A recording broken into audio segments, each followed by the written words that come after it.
Muy buenas noches, amigas de Educación Especial. Hoy, 5 de noviembre de 2024, y estamos casi a una semana de nuestro 7º aniversario como página de Educación Especial hoy. Y bueno, pues también vamos iniciando un proceso también de cambio porque nos hemos transformado también en una asociación civil, que ustedes ya bien saben y bien conocen. Y bueno, la siguiente semana tenemos un programa también interesante. Ahorita les voy a presentar ya a nuestro invitado para que hablemos hoy un poco o un mucho, un tanto más de lo que es la evaluación formativa, pero vamos a ver cómo poder trabajarla en el centro de atención múltiple y también en esos acompañamientos que brindan las unidades de apoyo, las unidades de servicio de apoyo a la educación regular, que son las USAER o las UDI, unidades de educación especial y educación inclusiva. Y bueno, pues eso es lo que vamos a compartir hoy. Se van conectando. Les voy presentando a mi amigo Manuel Solís Córdoba. ¿Cómo estás, Manuel? Buenas noches. Buenas noches a todos. Gracias, hermano, por la invitación de esta noche para poder hablar nuevamente de lo que es evaluación formativa, que pareciera un tema, si lo vemos desde un punto de vista, ya pareciera un tema muy trillado. Sin embargo, con la nueva escuela mexicana es un enfoque muy diferente, es un enfoque que rompe ciertos esquemas que aún prevalecen, a pesar de que la evaluación formativa no es un aspecto ya nuevo, ¿no? Sí, y justo eso vamos a trabajar hoy. Y bueno, pues, charla 179, Manuel. Vamos por la 179 hoy. Sesión 179. Y sí. Episodio o sesión 179. Un gustazo de veras compartir contigo. Manuel No, Solís, casi de casa, porque siempre también igual nos acompaña aquí con varias charlas, varios temas que abordamos. Y bueno, pues el día de hoy, así es, tenemos la intención de trabajar un poco, un tanto más la evaluación formativa, sobre todo que ya en estos días están en la entrega de calificaciones, no están corriendo terminando de evaluar. Y la pregunta es, ¿y cómo le hago con estos niños, ¿no? Que enfrentan, pues alguna barrera o, en su caso, pues también la condición propia del alumno, ¿no? Que a veces nos dificulta como docentes poder ver de qué manera, ¿no? No nada más es asignar un número, sino de qué manera vamos evaluando ese proceso de desarrollo de aprendizaje del alumno para, no nada más para el logro de aprendizajes, ¿no? Que están en los planes sintéticos, sino también algo que es bien importante y que sí dice la nueva escuela mexicana es educación para la vida. ¿Y cómo la hacemos viva, Manuel? Manuel, platícanos un poquito de eso. sí, mira, justamente, pues le decía al inicio de esta charla, porque más bien, pues, qué bueno que este espacio va a ser más como una charla y no, que parte de la experiencia y no una cátedra, que ya ha habido muchas en cuanto al tema. Pero sí desde la práctica, cómo se vive, cómo se aplica, eso es lo interesante, porque pues la información siempre está. Y en los consejos técnicos hemos tenido la oportunidad de hablar del tema, ¿sí? Y revisar lecturas con respecto al tema. Recuerdo, creo que es la del ciclo anterior, fue el ciclo pasado, 2023-2024, fue la tercera sesión donde empezamos a hablar de evaluación formativa desde el enfoque de la nueva escuela mexicana, que a mi parecer, igual hace un momento, tiene que romper ciertos esquemas. Hace un momento decías, maestros están terminando de evaluar, y si lo hablamos desde la nueva escuela mexicana, no debería haber un tiempo durante el ciclo escolar para hacer una evaluación, porque la evaluación es parte de todo un proceso de trabajo, de todo ese proceso de desarrollo de habilidades para la vida, justamente. Y es un esquema que como docentes tendríamos que romper. Pareciera entonces que todavía la evaluación formativa se sigue, lo platicaba con una amiga mía, se sigue papelarizando, ¿no? Tienes que tener el papel donde ya evaluaste, cuando en realidad la evaluación formativa lo que nos pide son insumos, producciones, ¿sí? Instrumentos apegados a esas producciones para que los alumnos puedan identificar sus avances, sus dificultades, sus logros, ir reconociendo sus logros. Entonces, este es creo que de otra lectura del doctor Ángel Díaz Barriga, si no mal recuerdo, fue como la sexta o séptima sesión de consejo técnico donde revisamos una lectura del doctor Ángel Díaz Barriga con estrategias. Entonces yo percibía y apreciaba en esa lectura que la evaluación formativa no debería tener tampoco un momento o una pausa en el trabajo, sino es un proceso dialógico del maestro con el alumno, donde tiene que identificar, bueno, en qué momento los chicos, digamos, se atoran en su aprendizaje. Si hablamos de alumnos de CAM, que es el espacio donde yo me desempeño, tampoco puede hacer un proceso de que, bueno, ahora esta semana tengo que aplicar examen porque ya tengo que montar calificaciones. La evaluación formativa, vista desde este enfoque, y siempre se ha visto así, no es para asignar una calificación. Justamente en el nombre dice es formativa. Cómo los chicos van construyendo su aprendizaje, cómo el maestro va apreciando ese desarrollo de habilidades para la vida en las niñas y los niños. Entonces, planteando la pregunta de cómo se vive, al menos yo lo he vivido así, ha sido un proceso en donde sí tengo que detenerme para dialogar con los chicos porque llega el momento en que no dan para más, ¿no? Y no podemos avanzar en un trabajo porque ya no es el esquema que persigue la nueva escuela mexicana, de dar el tema, lo aprendieron bien y sigo, sino reducir la cantidad de conocimientos para enfocarse en la calidad. Los chicos con los que yo tengo ahorita segundo grado de secundaria, he estado observando también como que un cierto estancamiento porque, pues, de alguna manera, pues, su condición de discapacidad y sus contextos también, pues están presentando ciertas condiciones que antes no teníamos, ¿no? Otras tenemos chicos grandes que ya están en desarrollo de cierta etapa, tienen ciertos intereses ya muy particulares, entonces cuando trabajamos, pues a veces sí cuesta un poquito de trabajo conjuntar las necesidades de un programa analítico con las necesidades de ellos, ¿no? Es ahí donde, pues justamente, también yo, eso es lo que he promovido, que cada que tengo la oportunidad de charlar en otros espacios, de que los proyectos que uno diseña tampoco son proyectos inflexibles, se tienen que ir modificando porque justamente, como bien dice la doctora Patifrola, pues así es la vida de repente te cambia y lo que tenías planeado ya no te aplica. Entonces viene, sin perder también el hilo conductor del trabajo, ¿no? Tienes que hacer un cambio necesario para seguir trabajando con los chicos y es ahí donde la evaluación formativa entra en juego. Desde el momento en que ya notas que pues, se está perdiendo el interés de los niños y también los principios del DUA lo establecen, pues tienes que cambiar. Tienes que moverte con esa dinámica que los mismos niños te van marcando. A lo mejor, hablando de CAM, pues sí, tenemos muchas situaciones que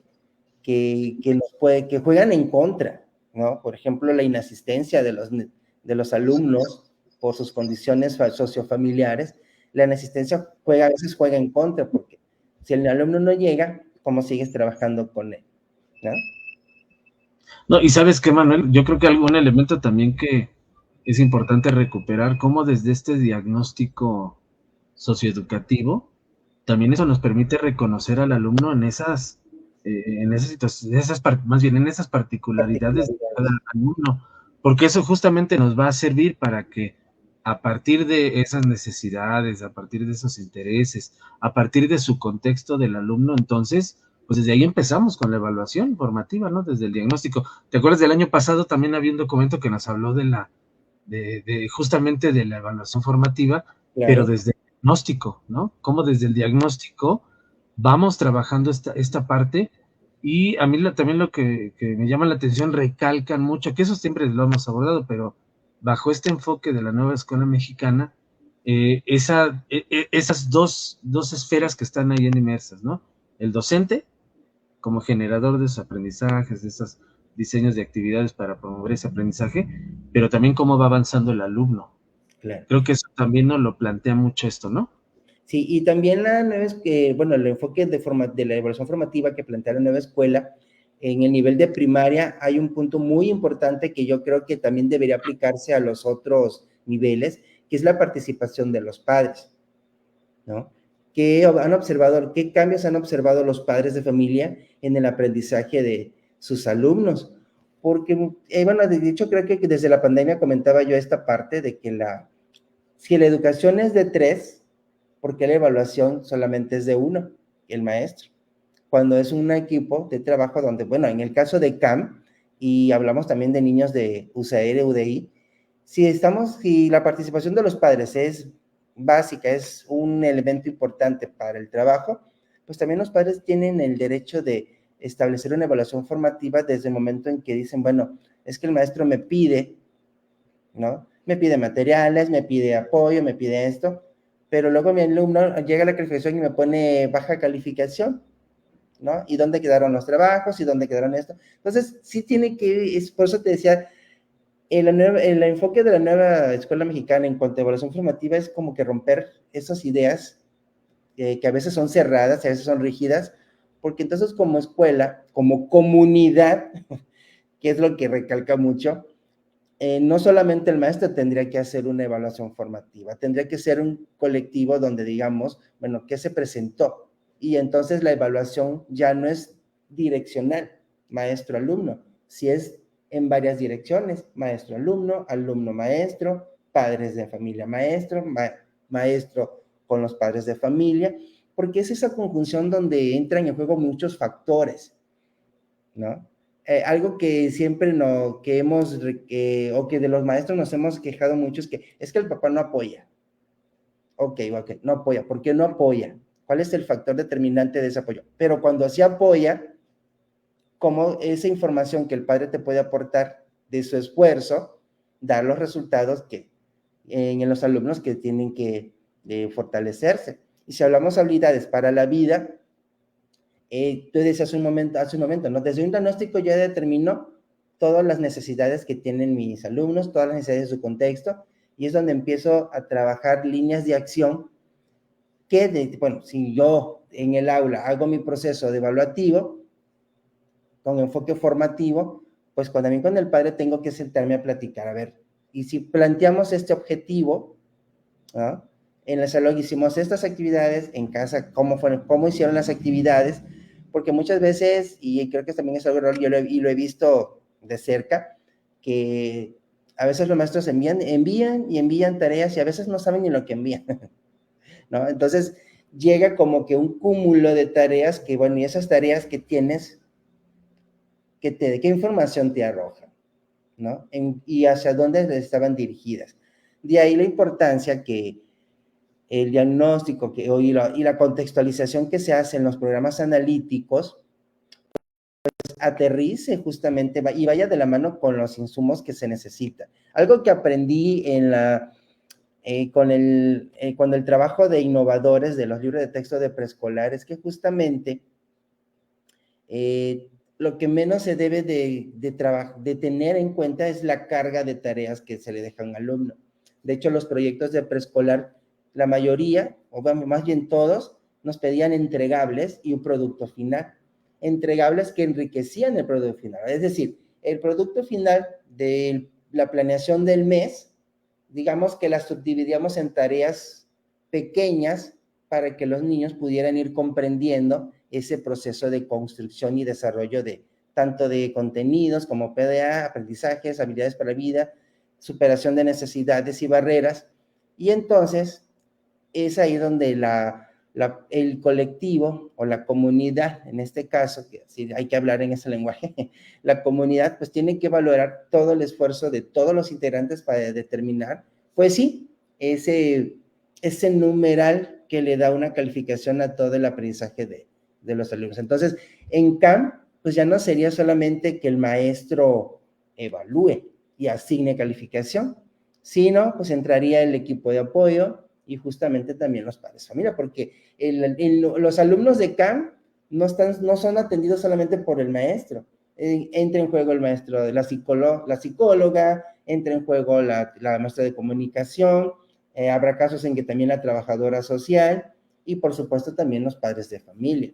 Y si hay algún otro involucrado en la tarea educativa de los alumnos, pues también entran en ese juego. Entonces, aparentemente, pues es una tarea fácil, pero realmente en la práctica no lo es. Hay muchos factores que también condicionan esa reunión para poder determinar cuál es la calificación que finalmente se le asigna a los muchachos. ¿Tienes apagado tu micrófono? Perdón, ya aquí bien emocionado.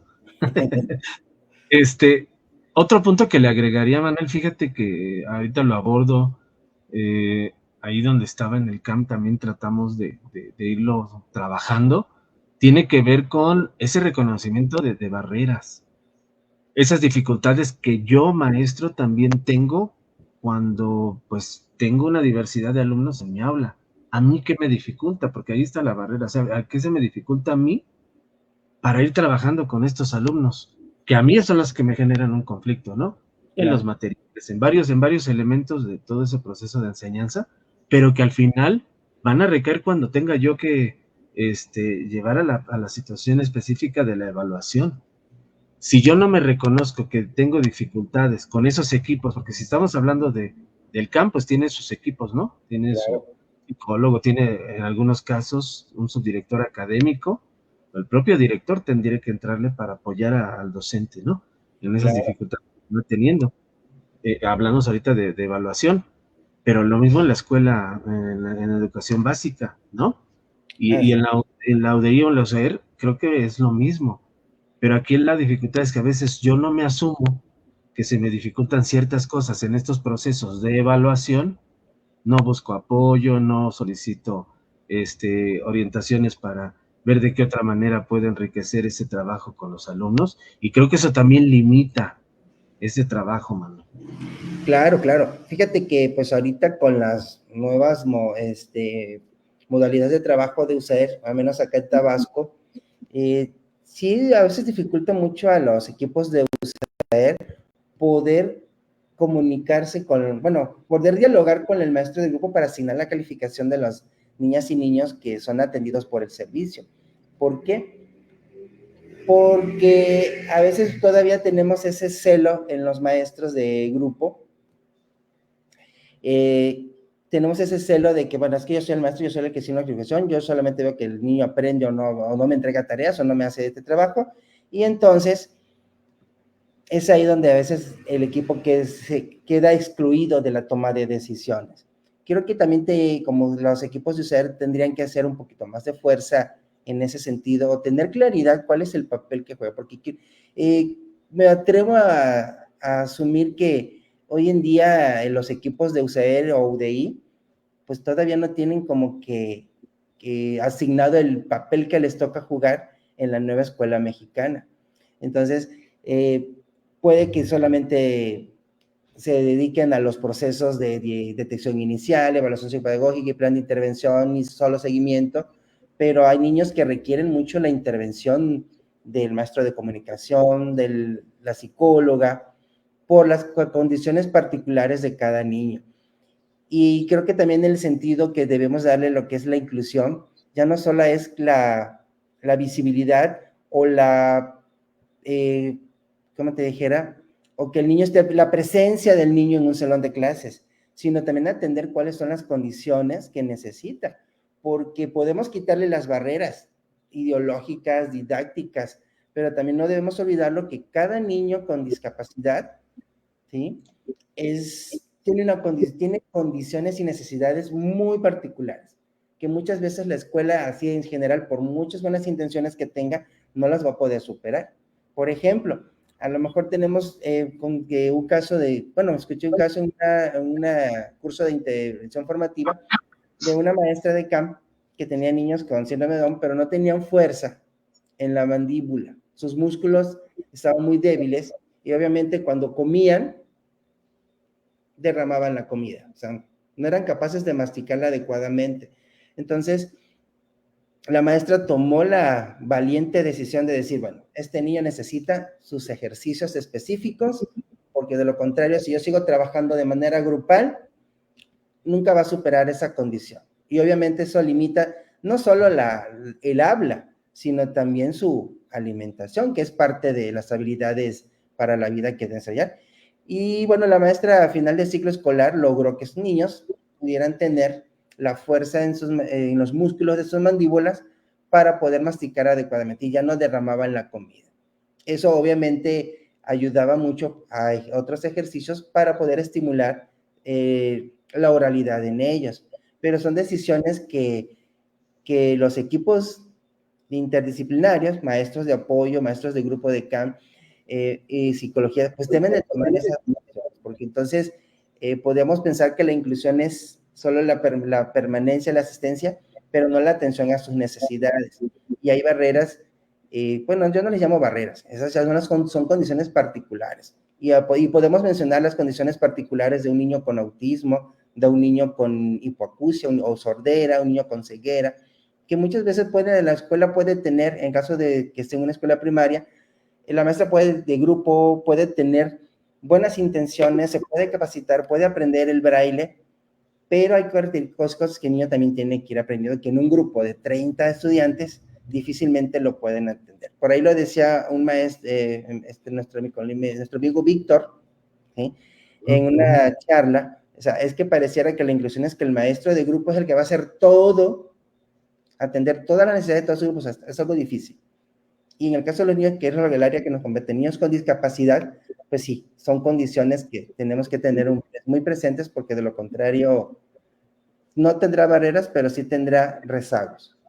Y fíjate que ahí, Manuel, cómo es tan importante también, digo, a lo mejor estamos regresando a la construcción de los programas analíticos, pero ahí también es donde cobra relevancia con estas especificidades, ¿no? Y necesidades específicas de los alumnos, esos codiseños.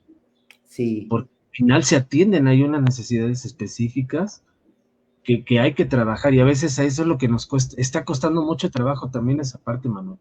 ¿No? Sí. Decíamos, hay escuelas que todavía no tienen, o sea, ¿a qué fecha estamos? Y ha sido muy complejo poder elaborar un programa analítico.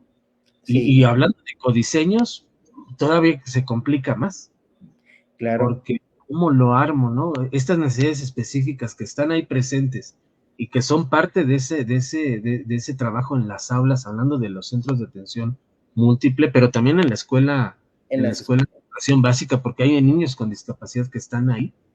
Y Sí. entonces, esa parte también no la hacemos como, no la recuperamos en eso, en ese elemento tan valioso que es el codiseño. Claro, no. Yo cuando ya le empecé a entender a este asunto del programa analítico, yo dije, bueno, es que el programa analítico es la pieza que le faltaba al sistema educativo para hacer una educación inclusiva, ¿no? Y que los equipos de educación especial dejaran de hacer papeles extra cuando, o menos darle otro giro, porque ahorita que estoy tomando cursos sobre educación inclusiva, nos damos la tarea de que hay un plan de intervención, pero que no es para el alumno, sino para el contexto, para la escuela, qué es lo que necesita la escuela y qué tareas necesita asumir, en este caso, los equipos de USAER ante ese trabajo de inclusión, porque entonces, volvamos a la parte, ¿no? El niño, si no se superan sus deficiencias, sus necesidades particulares, pues sí, estará incluido, podrá hacer alguna que otra actividad, pero nada más, ¿no? Por ejemplo, a lo mejor la maestra, al menos, bueno, yo soy de los que la lengua de señas sí le cuesta un poquito de trabajo aprenderla, ¿no? Por la gramática, pero eso digamos que es algo individual que yo tengo que superar. Entonces, si a mí me cuesta trabajo, imagínate a un maestro de escuela regular, preescolar, primaria o secundarias, ¿no? Que ahí hay más maestros para un alumno.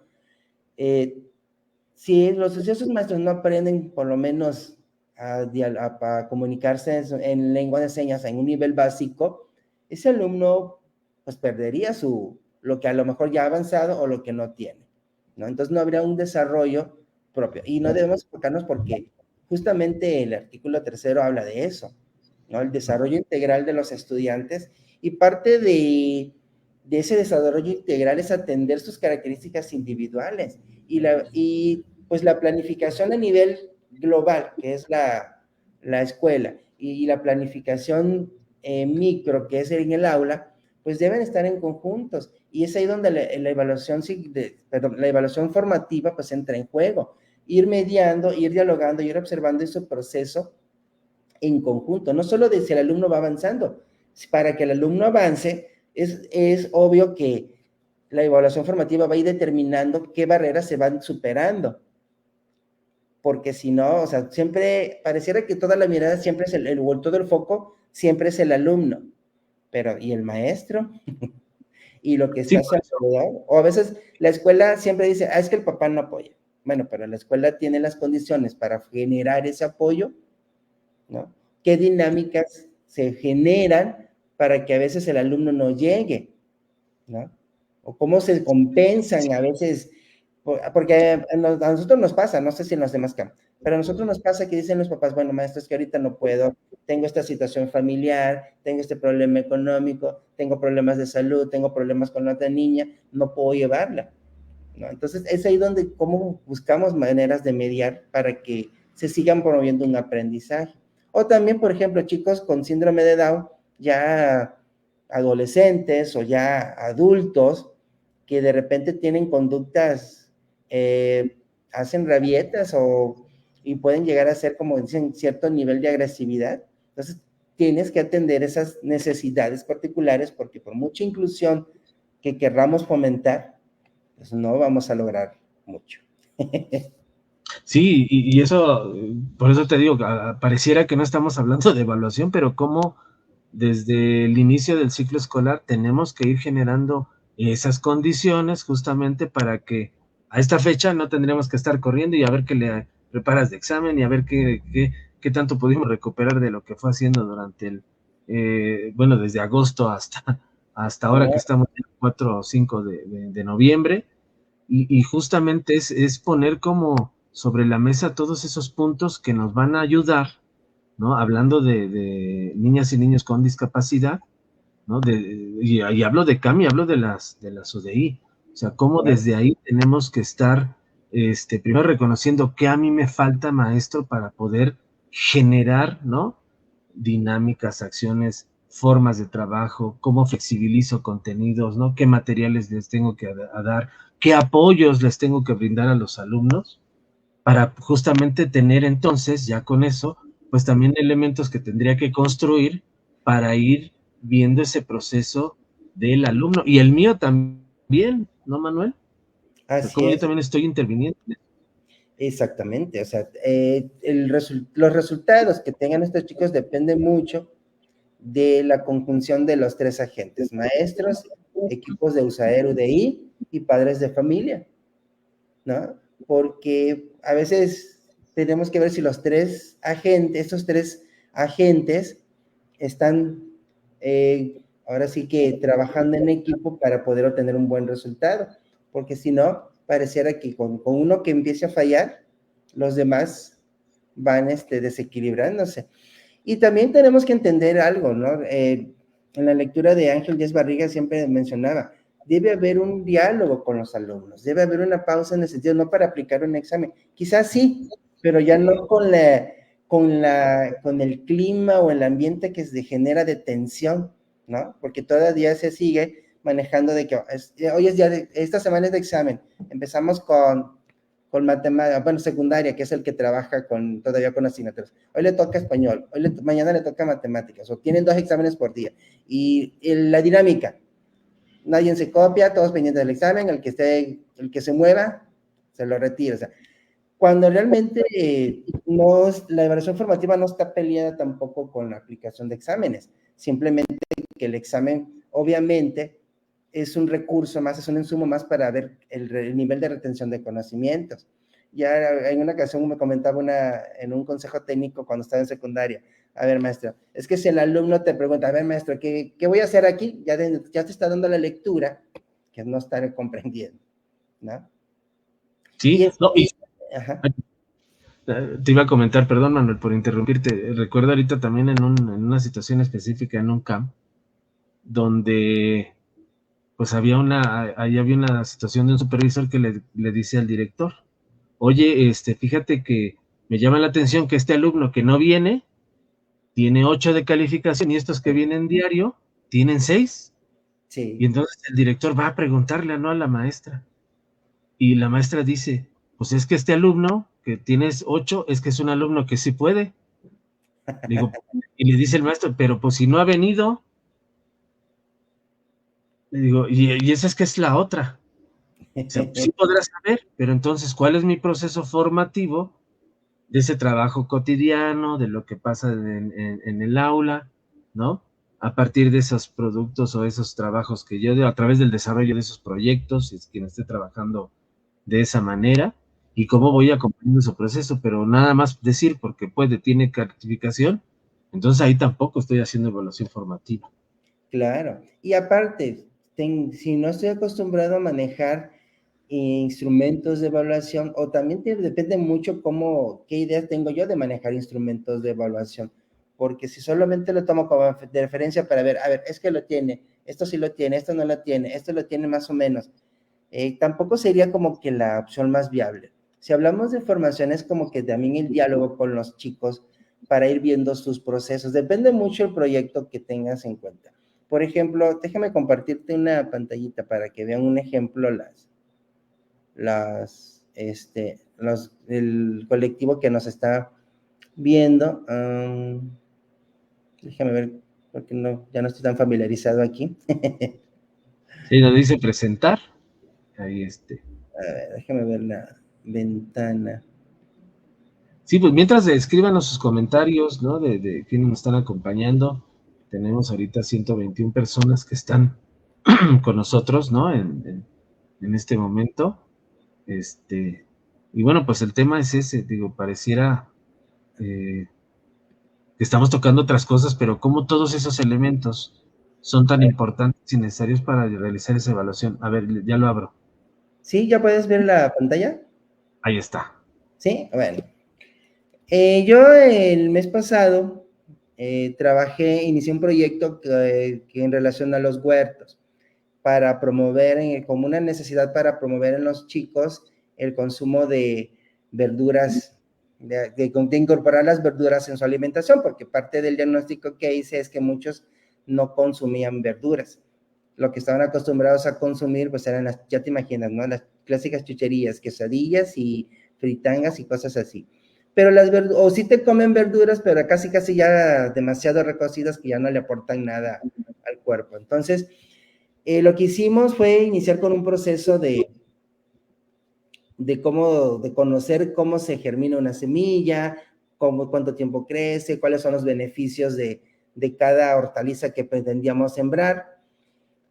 Y durante este proceso de germinación, utilicé esta evaluación, este instrumento. Es una lista de evaluación que pues bueno, aquí para diseñarla utilicé un poco también me basé en los principios del DUA para poder determinar la cuestión de representación. Esta que ustedes están viendo aquí es para los alumnos que ya tienen un conocimiento un poquito más avanzado de lectura y escritura. Entonces, esto lo fuimos realizando al momento en que los chicos estaban ya poniendo a germinar su semilla, y recalcaba mucho de decir, bueno, ya tienen listos los materiales. O sea, el enfoque de este instrumento no era revisar un proceso final, sino estaba inmerso dentro de un proceso para poder trabajar, ¿no? Entonces los muchachos tenían que asegurarse que para hacer la germinación tenían su maceta, el sustrato, las semillas, una charola, agua, papel aluminio, cinta de pegar. Cuando ellos se aseguraban de tener listo, empezaban en su proceso de germinación y casi como decir, manos a la tierra, porque pues tenían que colocar el sustrato en el vasito que iba a servir como proceso de germinación. También se les iba explicando cuáles eran los pasos que teníamos que ir siguiendo. Vimos videos, cómo de germinar, por ejemplo, lechuga, cilantro, jitomate. Y entonces,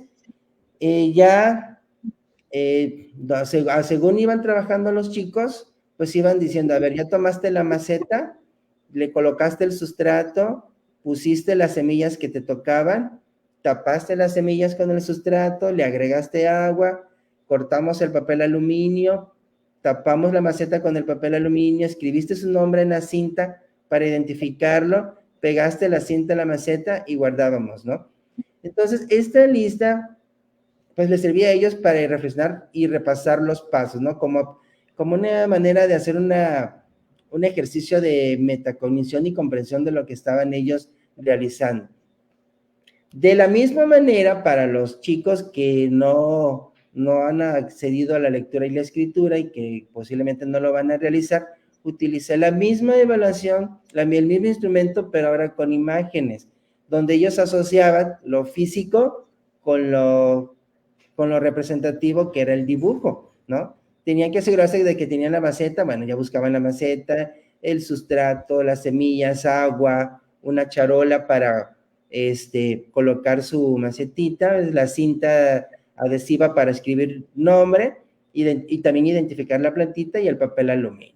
Y aquí, pues representábamos ya los pasos que ellos tenían que ir siguiendo para poder hacer su proceso de germinación. De esta manera, pues, esta lista de evaluación no se aplicaba al final, estaba dentro de un proceso, porque lo que buscaba también es que los chicos hicieran el trabajo lo más solito posible, lo más independiente posible. Pues obviamente algunos necesitaban un poco de ayuda para escribir, por ejemplo, su nombre, para cortar el papel o para forrar la maceta, pero lo demás ellos tenían que ir haciéndolo de tal manera que pudieran vivir la experiencia de germinar, ¿sí? Y ese es un ejemplo de cómo se utilizaban, al menos el ejemplo que yo manejé. Déjame compartir la pantalla, ¿sí? Para que ellos pudieran ir evaluando si ya tenían todo lo que tenían que realizar, ¿sí?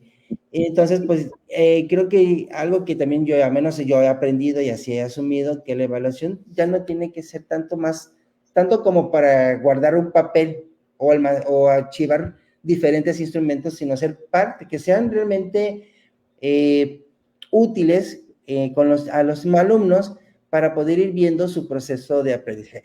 Y esto sirve también, por eso es una lista así muy sencilla, porque, por ejemplo, los niños que tienen autismo sabemos que ellos necesitan una estructura para poder hacer una actividad y evaluarles con exámenes o evaluarles con rúbricas una producción, pues sería muy complicado porque hay muchos procesos en juego que tiene que seguir el niño. Entonces, tienes que decirle, a ver, ya tienes estos materiales para hacer tu trabajo, ya sacaste tu lápiz, ya tienes listo tu cuaderno, bueno, ahora vamos a copiar la fecha, te voy a dictar o vas a escribir tal situación, para que entonces el alumno vaya registrando bueno, este paso ya lo hizo, este paso ya está cerrado, ¿no? Que es como un poco el método que les dan, ¿no? Que ellos son autónomos porque van a una estación, tienen la indicación y tienen que realizarla y de alguna manera ir marcando la tarea o la acción que ya concluyeron, para que ellos vayan sabiendo qué sigue y así anticipen a lo que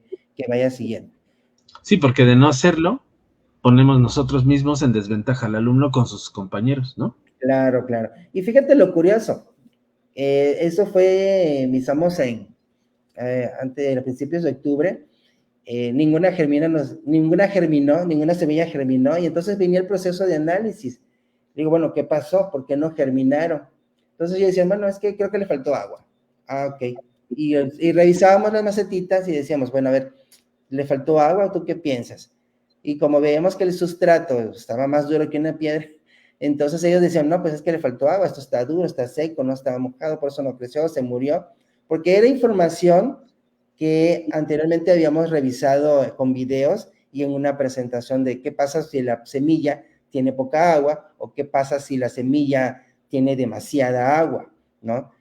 Lo que acabamos de volver a hacer es retomar el trabajo y volvimos a poner a germinar semillas y estamos en espera a ver si ahora con otro sustrato funciona. Y es un proceso dialógico, un proceso que siempre invita a la reflexión para que los chicos vean, bueno, es que si no me funciona con esto, me tiene que funcionar con otra cosa, pero no quedarnos con la idea de, pues ya no funcionó, ya no servimos para cultivar nada.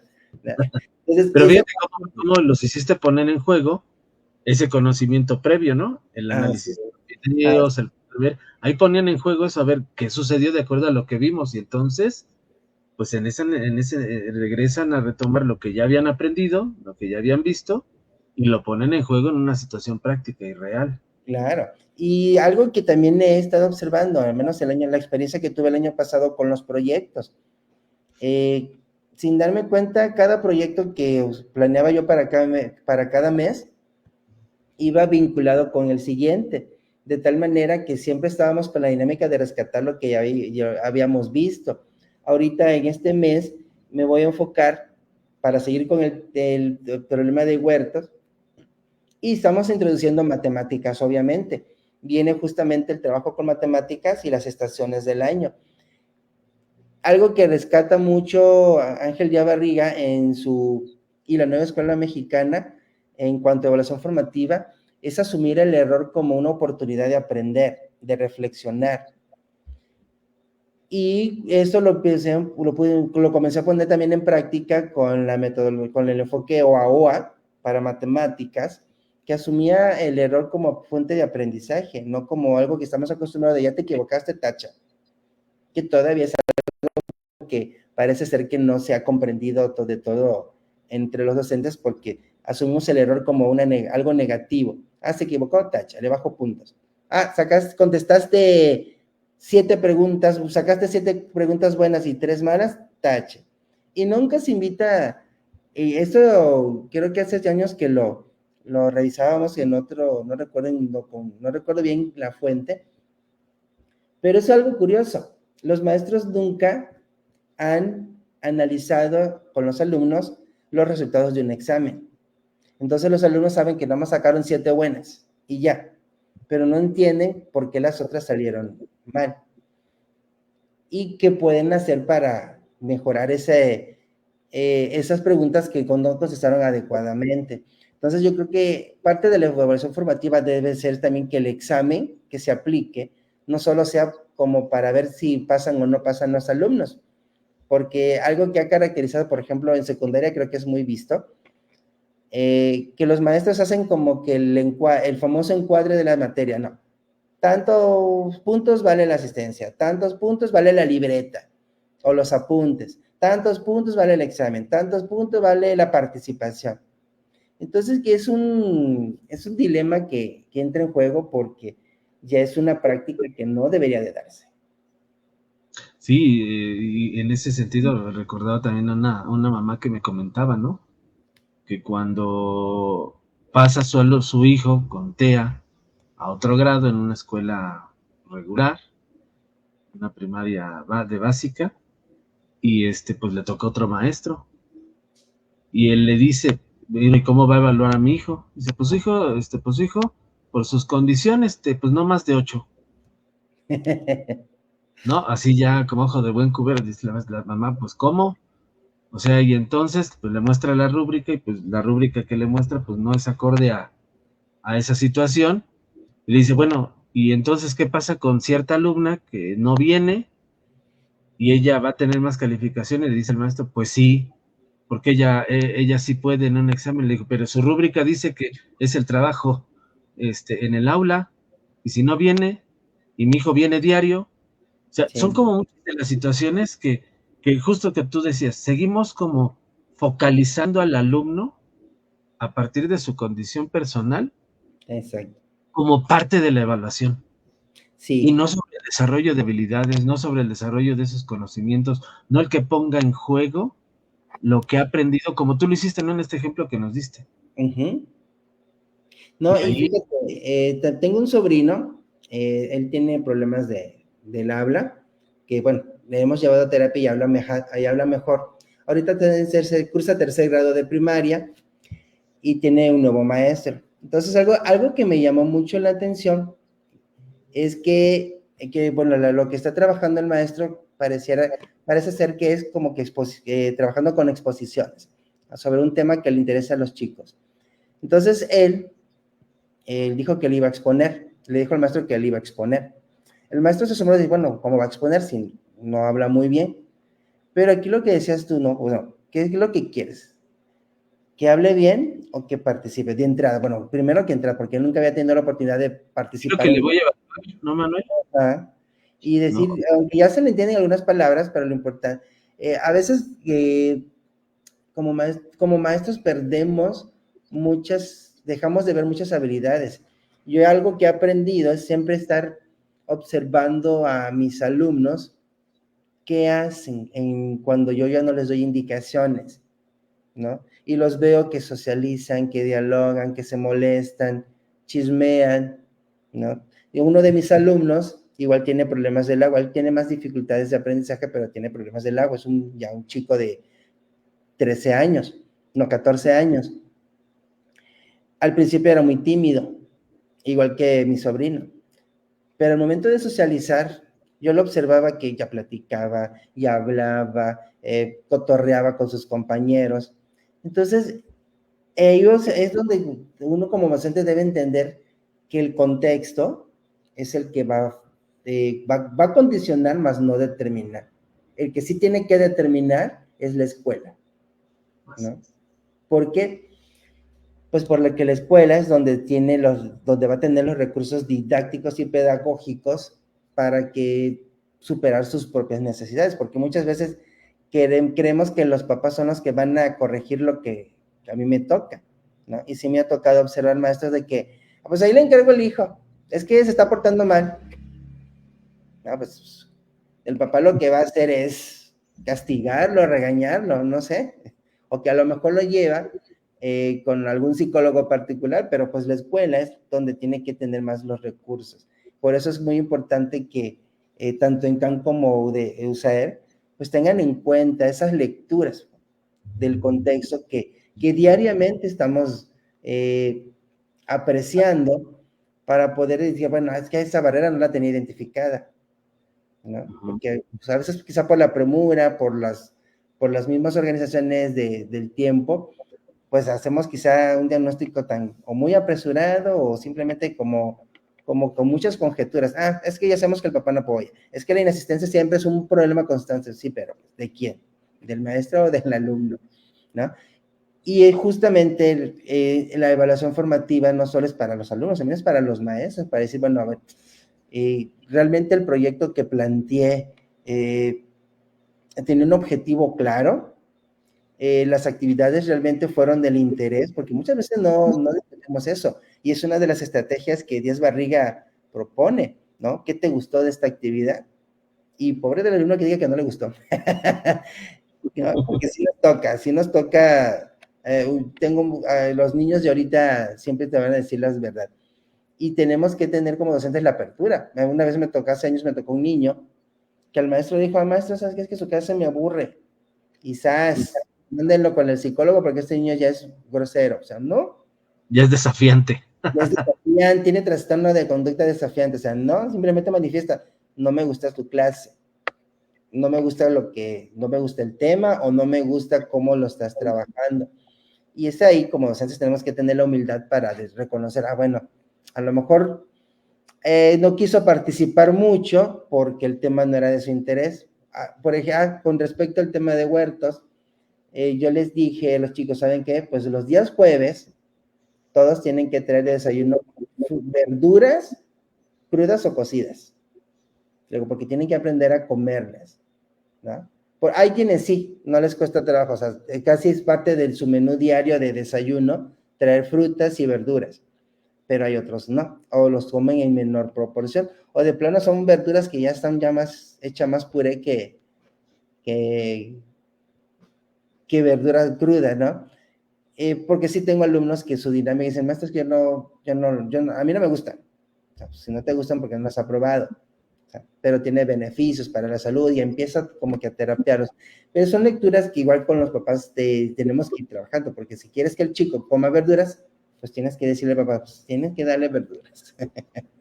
¿No? ¿Por qué? Porque a veces en la escuela llevan un sándwich y eso que apenas si la rebanada de jamón, o llevan dinero para comprar sus empanadas, o les compran empanadas casi todos los días, luego palomitas, o luego llevan bebidas artificiales, que ya sabemos los beneficios que les ofrecen, pero es parte de, como dicen, rescatábamos al principio, ¿no? Si son habilidades para la vida, pues tienen que ser habilidades realmente para la vida.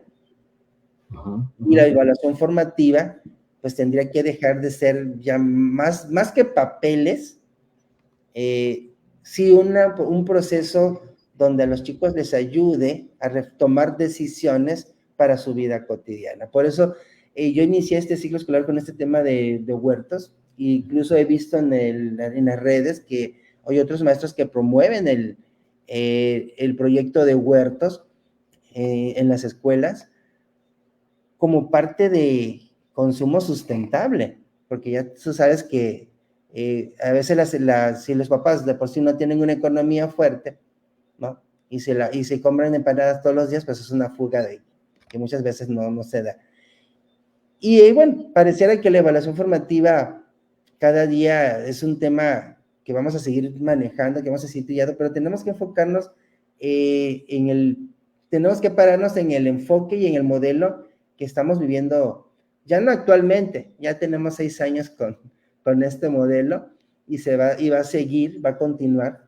Entonces no podemos pensar la evaluación formativa desde el punto de vista numérico, sino desde el punto de vista del desarrollo integral hacia las habilidades para la vida.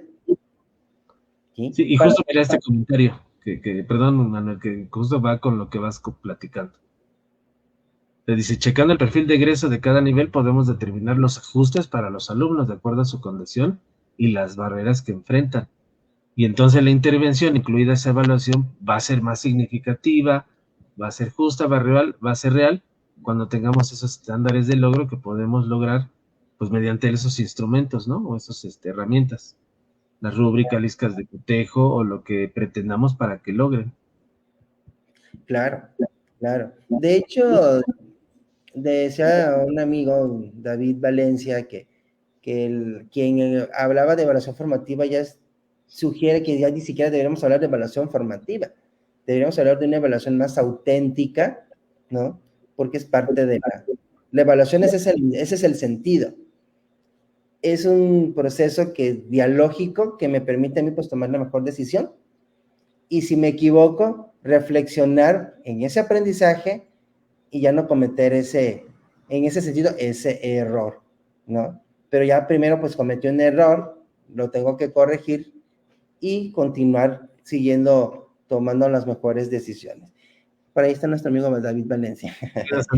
Entonces, algo curioso que también en el comentario que manejabas por ahí, que pusiste hace ratito, algo que también tenemos que tener muy, muy en cuenta es cómo estamos entendiendo las BAC, porque he escuchado siempre y algo que creo que he sido muy enfático en los donde he estado trabajando con charlas. O sea, no existen los niños con barreras y tenemos que dejar de ponerle la barrera al niño.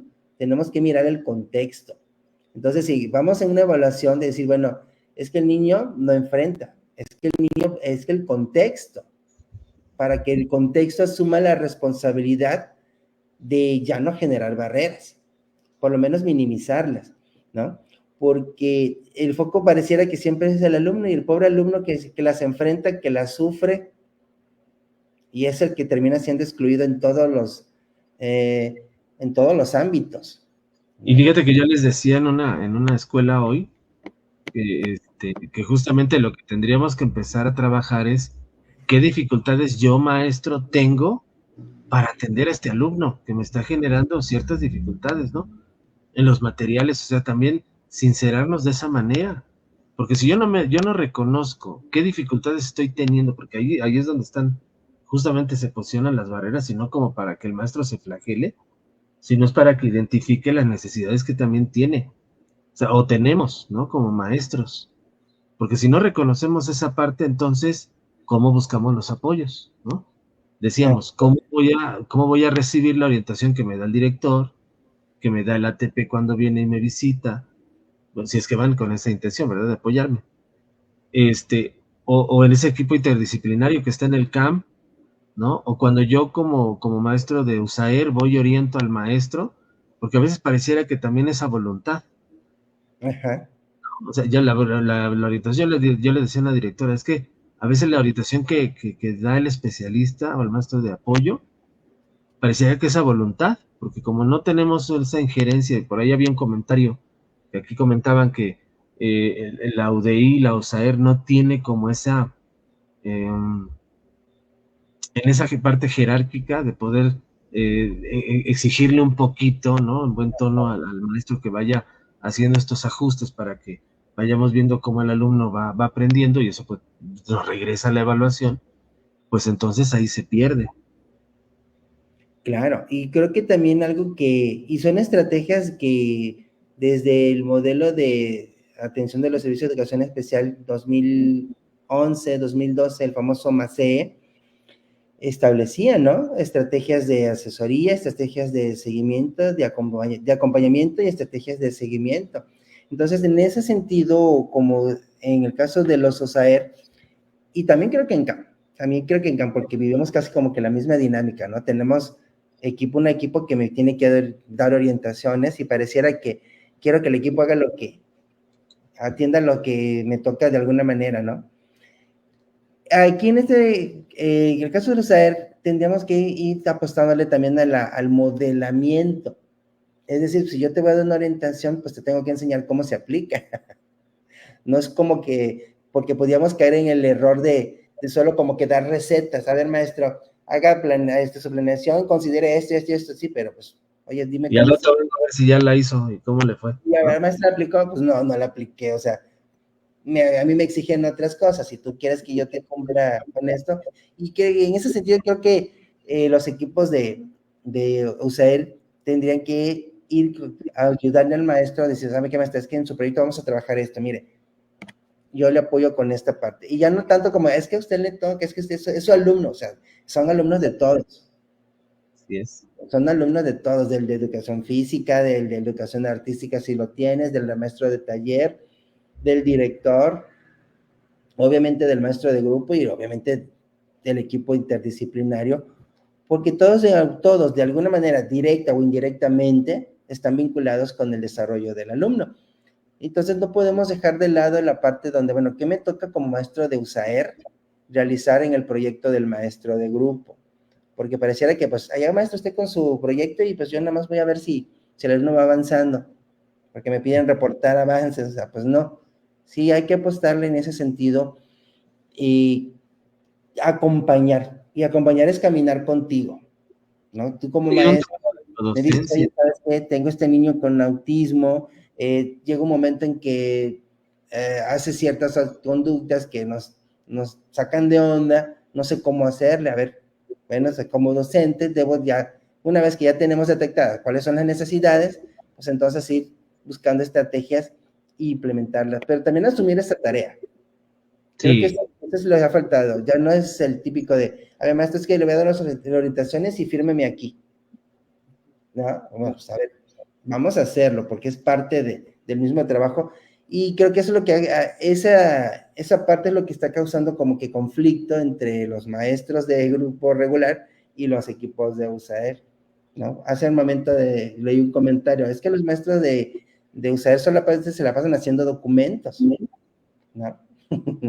Cosa que tampoco es algo tan nuevo, pero pues no debemos de perder de vista que el trabajo en el turno que me toca trabajar en una escuela, el tiempo es para los niños. uh-huh. ¿Ya? Sí, te Y digo, apostarle al trabajo en codocencia, sí, ¿no? Escuchaba el año pasado, me parece, a mm, ay, acuérdame de los del Index, se me fue el nombre, se me fue. Tony Books, Mail Ainscow, Mail, uno de ellos. Tony Books, Sí, Ainscow en una conferencia que daba a Latinoamérica, hacía referencia de el éxito de algunos países que son mayormente inclusivos, ¿no? Y hablaba de Portugal. Y justamente él hablaba que el éxito, o uno de los temas que ayudó mucho a que fuera considerado Portugal uno de los países más inclusivos, justo tuve que ver con el papel de educación especial en la escuela de educación básica. No, pues ¿No? imagínate. En un trabajo de codocencia donde, pues entre ambos, lograban que esos alumnos pudieran estar en la escuela, ¿no? Claro, porque pues no debemos de perder de vista la nueva escuela mexicana, cuál es el enfoque, todo ese sustento epistemológico que tiene y que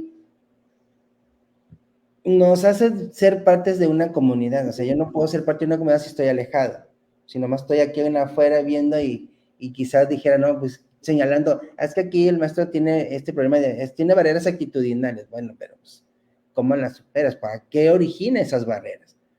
Más que nombrarlas, también es buscar por qué se están originando.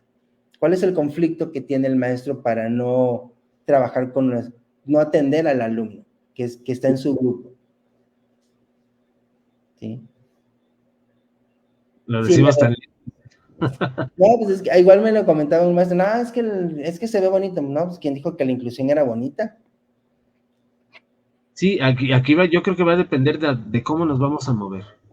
Porque justo lo dialogábamos con una supervisora hoy, iba con mi supervisor, y íbamos con una supervisora de primaria y decíamos, ¿no? Hacíamos la reflexión. O sea, ¿por qué no hemos podido transitar a una transformación de prácticas? ¿Por qué no es nuevo? O sea, ¿por qué no hemos podido avanzar? Algo está sucediendo, algo está pasando que no nos hemos movido de ese lugar.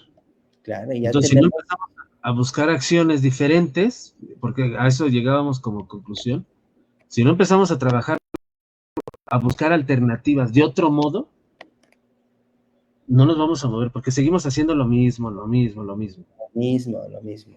Y cada día procesos que quizá hace 30 años, partimos de 93 con la integración educativa, procesos que siguen vigentes y que la realidad, la verdad que ya no es que ya no se quieran hacer, sino es que realmente la realidad que se vive en las escuelas ya no permite esa dinámica de, bueno, es que ahorita tengo que estar en la fase de detección inicial, o sea, ya no.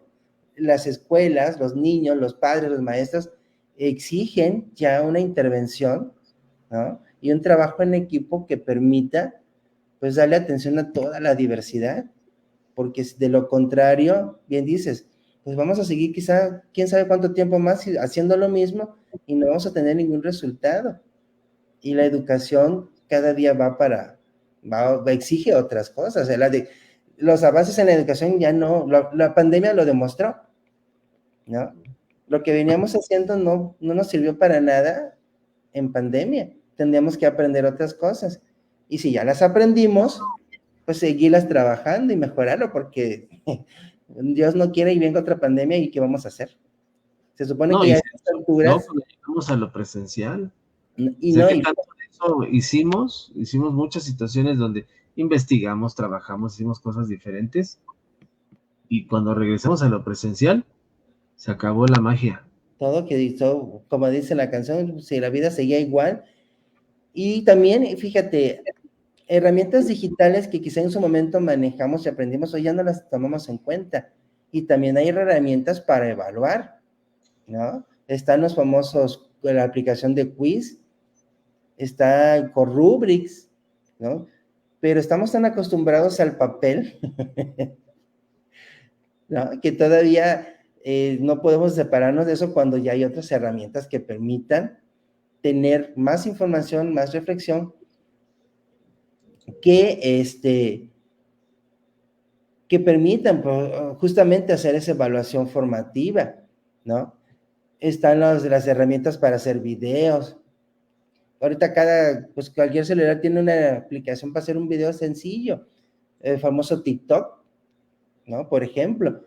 Entonces, herramientas hay, pero tenemos que apropiarlas, tanto para el trabajo con los chicos como para evaluación formativa, porque de alguna manera, si a un niño lo grabamos leyendo y luego le mostramos su video y que él mismo reflexione identifique en qué está fallando, cómo puede hacerlo mejor, pues eso le ayuda más que estar eh, practicando la misma receta de copia, pega, coescribe, repasa, ¿no?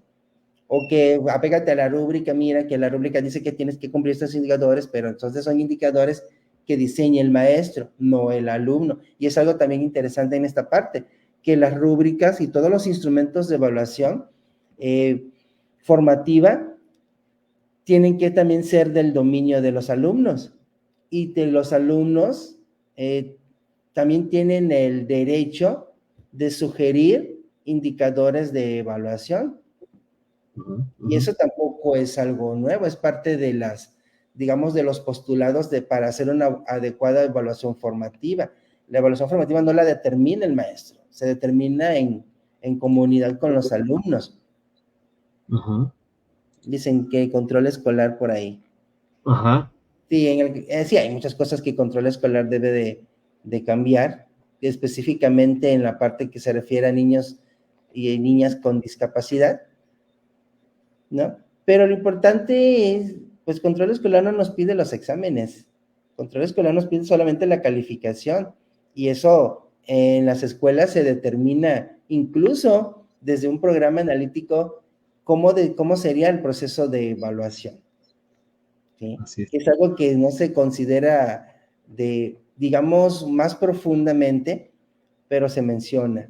Entonces, el programa analítico, cuando se realiza de la mejor manera, es el soporte que le da a la escuela que justifica la toma de decisiones, pero cuando no se tienen, pues hacemos lo que más arriba nos determina, ¿no? Creo que la nueva escuela mexicana es muy clara cuando dice que la escuela es la que genera los cambios, que es en la escuela donde se van a atender las necesidades del contexto. Y los profesores tienen que sumarse. No, y sabes que, y no hemos sabido qué hacer con la autonomía profesional. Ese es otro dato. Para ir cerrando, y para darle un poquito como contexto a la pregunta, a este comentario que nos hacían. Entonces, ¿qué sí se puede hacer en campo? Y luego nos dices, ¿qué sí podríamos ir haciendo en los AER? ¿Qué podemos hacer en CAN como para la evaluación formativa? Primero, pues tener claro cuál es el objetivo a perseguir. Y los objetivos a desarrollar tienen que ir más allá de simplemente leer y escribir o que cuente. ¿No? Cuestiones de habilidades para la vida. ¿Cuáles son el objetivo primordial que necesita mi alumno para su vida diaria? Y de qué manera, qué habilidades le van a servir para poder trazar las directrices que le permitan a los como docentes ir evaluando. Y no caigamos en el error solamente de, es que me piden rúbricas, tengo que hacer la rúbrica y hago rúbricas por aquí y por allá. Y al final de cuentas, pues tengo más rúbricas y no sé ni qué avances está teniendo el alumno. Creo que tiene que haber mucha claridad en esta parte de la evaluación formativa.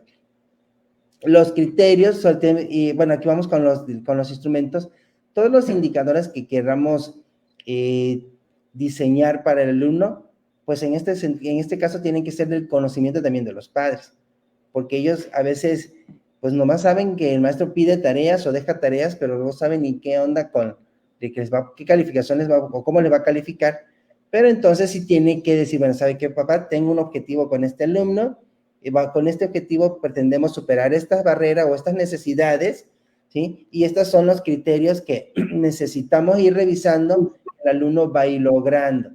Así como yo lo hice con los alumnos, también lo tenemos que hacer con los padres, ¿sí? Y es interesante cuando los padres se involucran en un proceso de evaluación, porque les haces ver de que, bueno, sí veo avances, pero ¿a qué se deben los avances? La verdad que le puse ganas, o no, o de plano, pues el maestro se la chutó con el alumno, y creo que si yo hubiese intervenido, sí, ya venden las rúbricas, olvídate, ni me lo recuerdes. Pero si cuando el papá reflexiona que si su intervención, que si hubiese participado dentro de esa intervención pedagógica, a lo mejor los resultados hubiesen sido mejores. Entonces, todos en este sentido tienen que llegar a esa parte de reflexión, que es lo que nos da la evaluación formativa. Ahora sí, tenemos que hacer, los documentos son claros. La evaluación formativa no es para que le pongas una numeral, es para verificar, ¿sí? Todo el proceso de toma de decisiones, y al final sí asignar ese numeral, pero no debe ser solamente el maestro, debe ser el colectivo. También, en ese sentido, los instrumentos de evaluación que nosotros planteemos, diseñemos, deben ser como también una guía, como un insumo de cómo voy llevando a mi alumno. No solo es una lista de criterios o indicadores, deben realmente determinar como que un desempeño que espero que logren los alumnos, ¿no? Porque si no caemos en el error de decir, bueno, es que en este trabajo alcanzó un nivel insuficiente porque pues no cumplió, sino ir más allá y decir, bueno, está en insuficiente obviamente, pero yo tengo que llevarlo al siguiente nivel y buscar. Y además, que Manuel, se convierten también hasta un apoyo para el alumno. Claro. No, como el instrumento que nos compartiste ahorita, yo pensaba en eso, y ese instrumento no nada más nos sirve para que el alumno se evalúe, pensando en las condiciones que tenemos en los CAM, hasta se convierte en una herramienta de apoyo para ese alumno para ir viendo los pasos a seguir, Claro. para no descuidar una situación. Entonces, fíjense cómo en ese instrumento nos sirve para saber cómo va el alumno, pero también al alumno le permites un apoyo para él, para saber qué tiene que hacer en un proceso. Y lo vimos en ese proyecto. Sí, Creo que también es la y otra fue un alternativa. proceso que en un inicio fue acompañado. Así es. Llega el momento en que el alumno tenga que hacerlo solo y recordar los pasos que debe de ir haciendo. Por eso la naturaleza de los instrumentos de evaluación hoy en día tendrían que quitarse esa parte administrativa, solo porque me lo piden, y realmente ser parte de ese diálogo con los alumnos para determinar su progreso en el aprendizaje junto con los padres de familia. Y también pues que se involucre el equipo de apoyo, porque a veces sucede que y eso como que también va para suceder, ¿no? Pareciera que el maestro trabaja para un lado y el equipo, maestro de apoyo y equipo interdisciplinario para otro lado, y no llegan a ese acuerdo de, bueno, maestro, ¿qué objetivo quieres alcanzar con tu grupo para que nosotros podamos determinar qué apoyos te vamos a ofrecer para ciertos alumnos, o quizá también para el grupo, pero en especial a aquellos alumnos que requieran más apoyo, ¿no?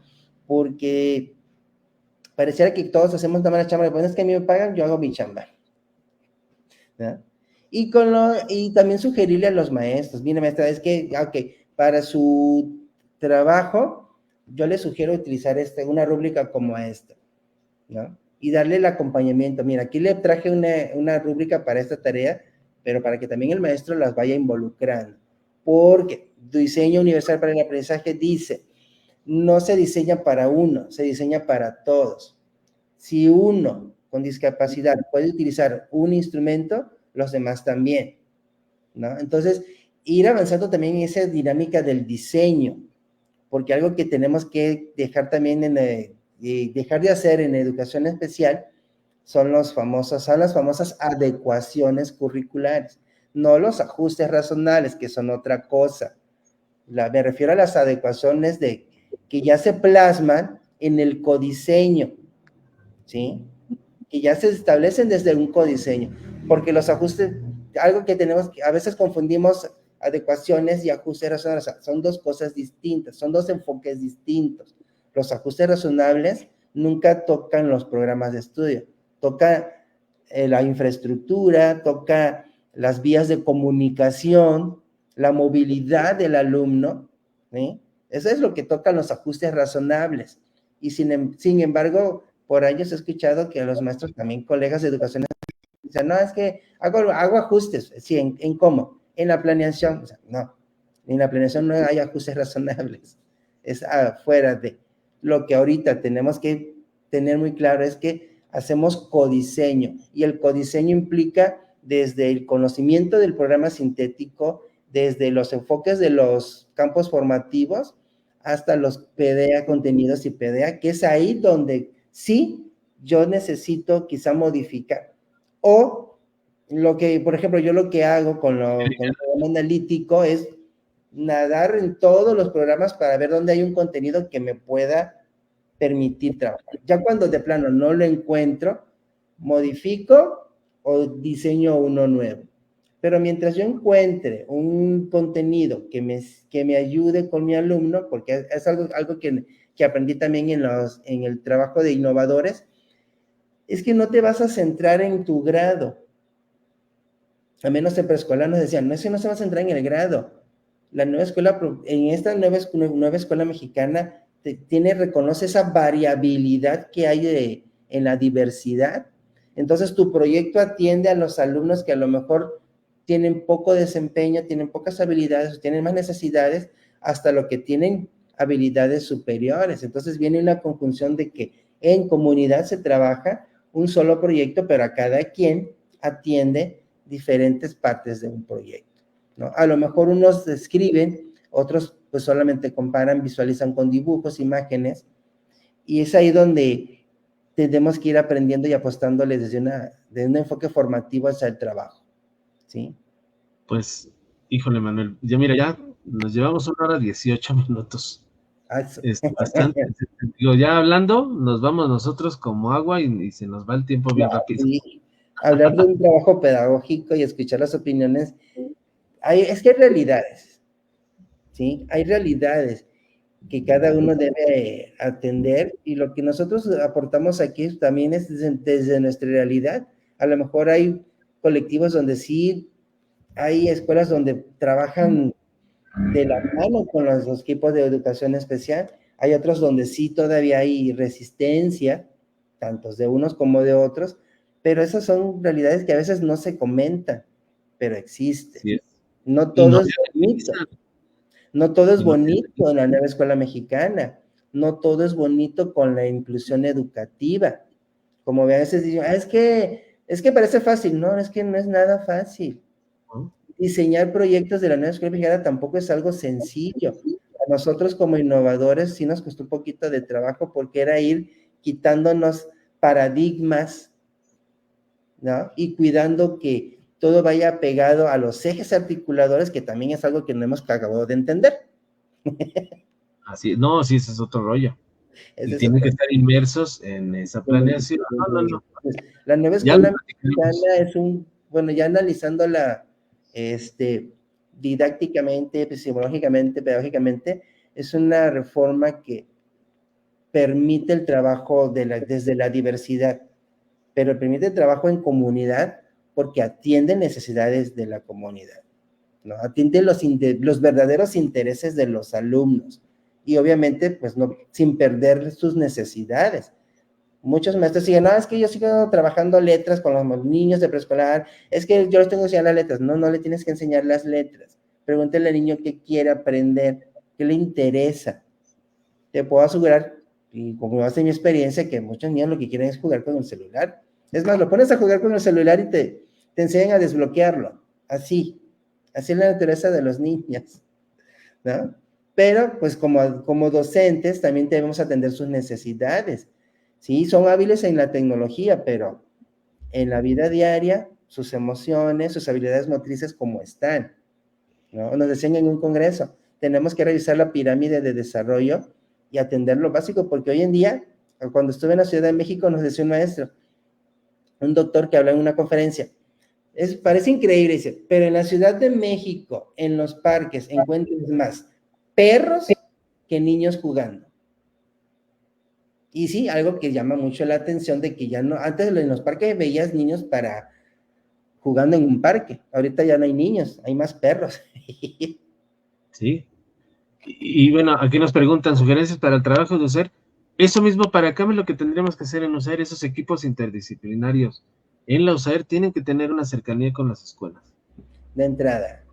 Entrada a atender las estrategias ya no tan nuevas, pero creo que no llegaron a aterrizar en las escuelas, las que propone el MACE, Modelo de Atención de los Servicios de Educación Especial 2012, que hablaba específicamente de USAIR, donde nos hablaban de estrategias de acompañamiento, estrategias de asesoría y estrategias de seguimiento, porque los maestros sí quieren las orientaciones, pero no solamente que se las des, también quieren ver cómo las aplicas y cómo le puedes ayudar, porque llega un momento en que el maestro está de 8 a 1 con los alumnos, ¿no? Y se las chuta de alguna manera cuando, por ejemplo, si hay niños con síndrome de Down que todavía hacen berrinches o rabietas, y si el maestro o los niños con autismo, que de repente puede tener alguna crisis, ¿no?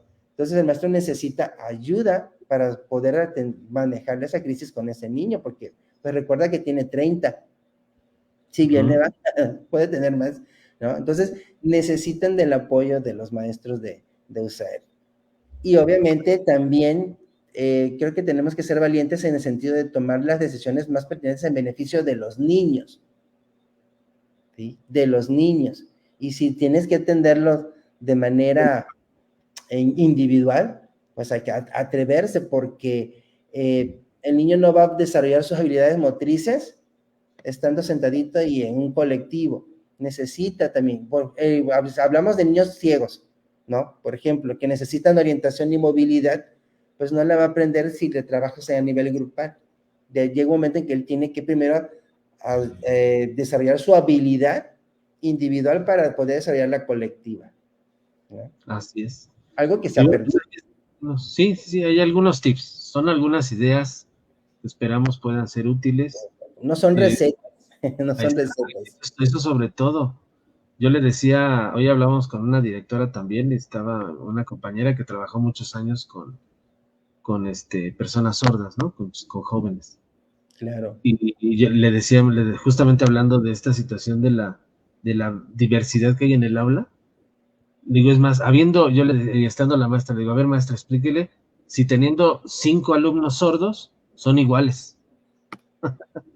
¿No? Pues no, Y de las hecho, el trabajo. ni siquiera en los CAN hay grupos ya de la misma discapacidad. Así es. Tienes niños ciegos, tienes niños con síndrome de Down, con autismo, niños y con experiencias diversas. Y parálisis, discapacidad múltiple, sordoceguera. Entonces a veces pareciera curioso, pero los maestros también de CAM no sabemos trabajar con la diversidad, porque esa diversidad, pues es una diversidad que tiene comprometidas muchas áreas. Entonces ahí tenemos que saber hacer equipo para poder trabajar. Y equipo con los mismos colectivos de la escuela y equipo con los padres de familia. Cuando se puede y las condiciones lo permiten, porque pues hay que ser honestos, no siempre se permite. No siempre se dan las condiciones favorables. Sí, pero tenemos que trabajar con lo que hay, pero dar una respuesta. Y siempre pensar en el beneficio del niño, siempre tener presente el interés superior de la niñez. Así es, ese es otro punto que se nos olvida. Pues, Manuel, muchas gracias, gracias a todos los que están atentos. Gracias a todos los que nos escucharon, esperemos que les haya gustado esta charla, y pues fue una charla enfocada a un tema específico, y volvemos al tema, hay realidades, hay diversas realidades, así como estrellas hay en el cielo, pero pues cada quien puede atender su particularidad desde lo que otros hacen, ¿no? Yo aprendo mucho escuchando charlas aquí en Educación Especial Hoy, en congresos, en tutoría, en videos, ¿no? O leyendo también algunas lecturas y siempre analizando cómo lo aterrizo con mis alumnos, porque eso es lo bonito de la autonomía profesional, que puedas tomar, tienes la libertad de tomar decisiones enfocadas a los niños, no para beneficio, no para con mi comodidad, porque si pienso en mi comodidad, con lo que es cómodo para mí, pues ya no pienso en el otro. Y menos en los alumnos. Ni menos en los alumnos. Pues muchas gracias. La siguiente semana es tu aniversario, Manuel. Excelente. Y les platico, va a estar con nosotros, vamos a hacer un programa especial. Lo vamos a iniciar por ahí de 7:45 hasta las 10 de la noche. Espero nos acompañen. Vamos a hacer una especie de mini foro. Va a estar Mariangi Silveira. Va a estar Blanca Gil, que también es una doctora que trabaja mucho, es tanatóloga y trabaja con padres de familia. Nos va a dar por ahí unos tips. Va a estar el doctor Francisco Vela Mota. Wow. En 20 minutos vamos a tener ahí dándoles algo que nos permitan ahí trabajar un mini foro de 20 minutos cada uno. Y también está por confirmarnos otra vez pues también el doctor Pedro Covarrubias. Muy bien. Y van a estar aquí los miembros del colectivo también, van a estar todos participando, quienes hacemos parte de este proyecto, y vamos a estar ahí compartiendo experiencias de 7 años de vida. Entonces, próximo martes, por ahí de 7:45 iniciaremos la transmisión hasta las 10 de la noche, va a ser programa especial, 4 invitados especiales, Mariangi Silveira, Blanca Gil, el doctor Francisco Vela Mota y el doctor Pedro Covarrubias, que estoy porque que nos pueda confirmar si puede estar ese día con nosotros un ratito. Entonces, los invitamos. Y en 15 días va a estar Rodolfo Cruz Vadillo, también va a estar con nosotros. Entonces ya tenemos ahí. Soy su fan. Sí, entonces va a estar también con nosotros aquí en una charla. Ya les diremos el tema, ya les diremos las propuestas, y muchas gracias por conectarse. Pasen la voz, compartan, y esperemos que sea útil. Muchas gracias, saludos a mis amigos que por ahí los vi que estaban conectados. Sí, ahí estaban David, maestro psicólogo Juan Galán, Carla Ullosa, y aquí mis compañeros Amelia. No estaba por aquí de Monterrey, estaba el maestro Apolonio. Saludos, maestro Apolonio. Y bueno, pues muy buena noche. No te desconectes, Manuel. Gracias a todas, a todos. Programa 179, y la siguiente semana, que es aniversario, vamos por el 180. Sesión 180. Está buenísima. Buenas noches a todos.